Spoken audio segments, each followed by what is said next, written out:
श्री सुखदेव जी और कहते हैं जिसमें हमारे भगवान स्वयं साक्षात दीनानाथ कृष्ण कन्हैया आए श्याम सुंदर आए हैं।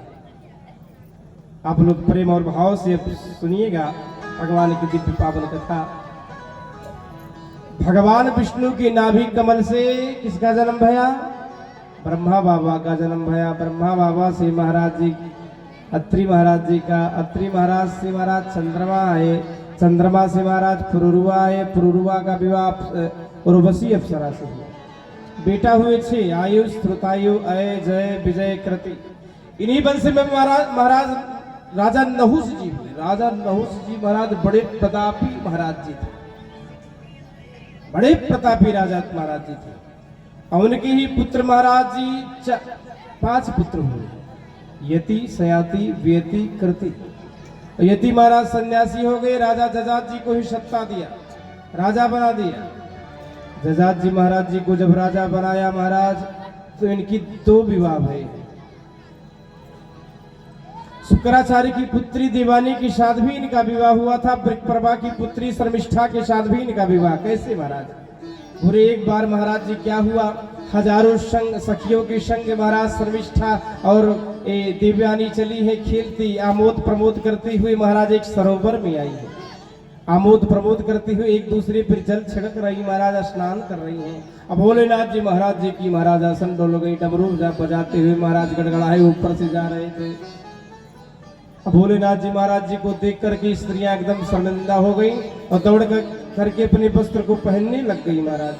अब वस्त्र को पहनते समय महाराज उठपटांग हो गया। शर्मिष्ठा ने क्या किया, देवयानी के वस्त्र को पहन लिया।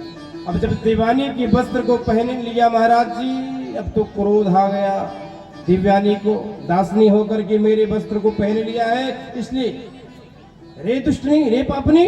अब महाराज भयंकर युद्ध हुआ। अब माताओं का युद्ध महाराज जी। अब जब बाल पकड़ में आया तो देवयानी बिचारी क्या करे, उठा के महाराज उसे कुएं में फेंक दिया, कुएं में डाल दिया महाराज। हजारों सखियों के साथ महाराज चली आई राज में। अब तो महाराज एक शिकार खेलने गए थे राजा जजात जी। अब शिकार खेलते खेलते खेलते महाराज जी अब प्यास लग गई। और प्यास के चक्कर में महाराज जब कुएं में आए, कुएं में देखा एक अबला स्त्री को, तुरंत अपना पटका दिया, पटकी से महाराज देवी को लाए तो नग्न थी। नग्न अवस्था में महाराज जी राजा जजात जी ने देवानी को देखा। देवानी ने कहा प्रभु नग्न अवस्था में आपने देखा है इसलिए हमसे विवाह कर ले। अपना वृतांत बताया, मैं ब्राह्मणी पुत्री हूँ। राजा जजात जी ने कहा क्षत्रिय में और ब्राह्मणी से कैसे विवाह हो सकता है, क्योंकि ब्राह्मण मेरे गुरु हैं और गुरु की पुत्री बहन के समान है, इसलिए देवी क्षमा करिए मैं आपसे विवाह नहीं कर सकता।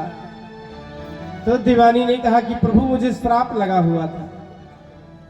ये बृहस्पति का पुत्र कक्ष संजीवनी विद्या सीखने के लिए हमारे पिता शुक्राचार्य के पास आया और संजीवनी विद्या जब प्राप्त कर लिया राक्षसों ने मार दिया, इसका वध कर दिया।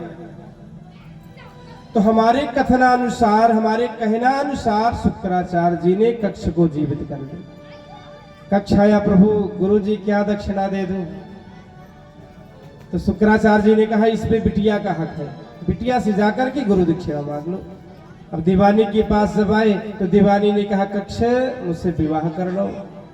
कक्ष ने कहा कि गुरु की पुत्री बहन है और बहन से कोई विवाह करता है, पागल हो क्या, मूर्ख हो तुम?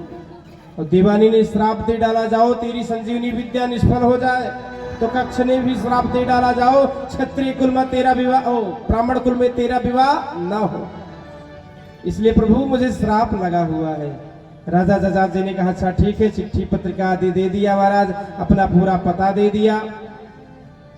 और दीवानी जी आई और अपने पिताजी से कहने लगी जहां मेरा विवाह होगा ये शर्मिष्ठा जो है ना ये दासी बनकर जाए।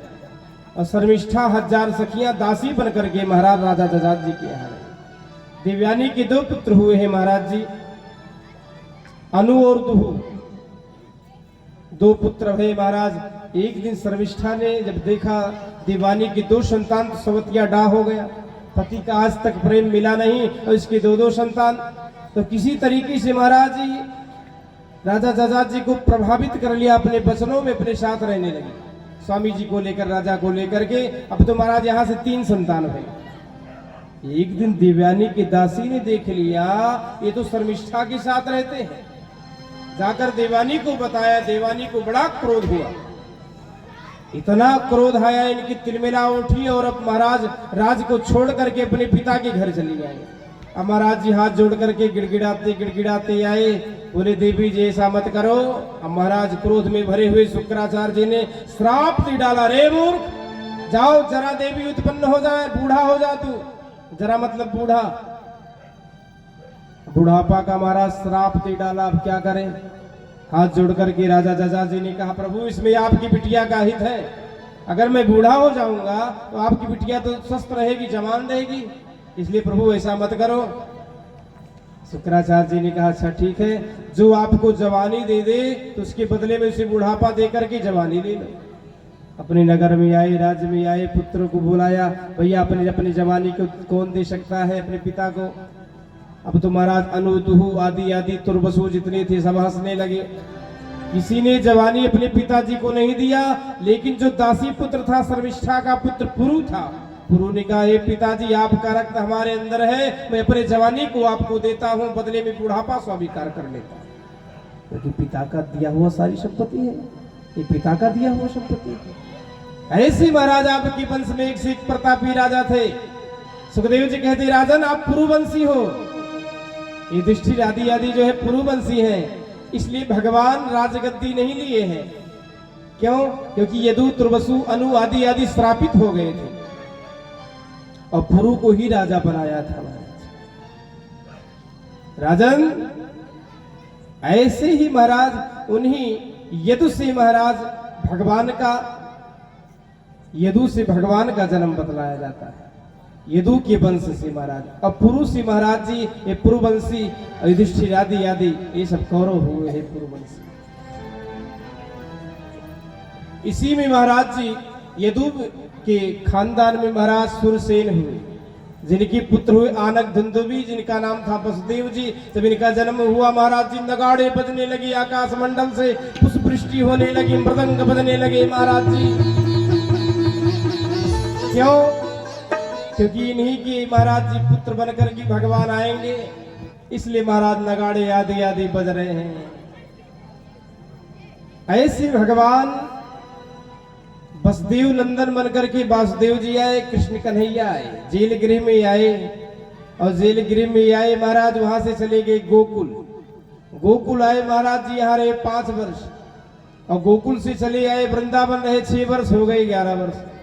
11 वर्ष के भय महाराज जी। तो उसके बाद महाराज पधारे कहा, मथुरा पधारे, यहां रहे महाराज जी 15 वर्ष, 14 वर्ष, कितने हो गए? 25 वर्ष के भगवान हो गए। अब वहां से महाराज जी चले तो महाराज जी कहां पधारे? द्वारिका। द्वारिका में भगवान रहे द्वारिकाधीश बनकर के 100 वर्ष, 125 वर्ष के भगवान भय लीला स्मरण को किया, अपने नगर चले, अपने धाम चले गए। परीक्षित जी ने कहा कि कृष्ण कथा हो गया। बोले महाराज पूरी तो कथा सुना दी। बोले महाराज वाह आपने तो गजब कर दिया, कब से मैं पिपासु बना बैठा था कि हमारे कृष्ण कन्हैया की बारी आवे, कृष्ण की जन्म की अद्भुत कथा हो, और इसी लालसा में महाराज मैं कुछ नहीं खाया हूँ, जल तक नहीं पिया हूँ, क्योंकि आपका ये अमृत पी रहा हूँ चकाचक।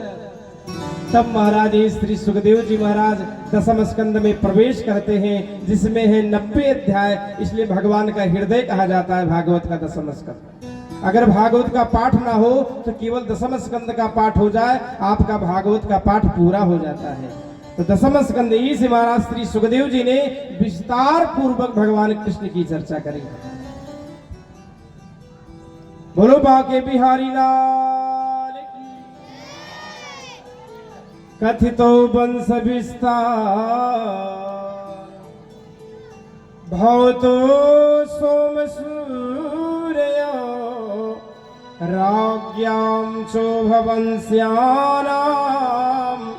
चरितं प्रमाद्भुतं यदोष धर्मशीलस्य नितरां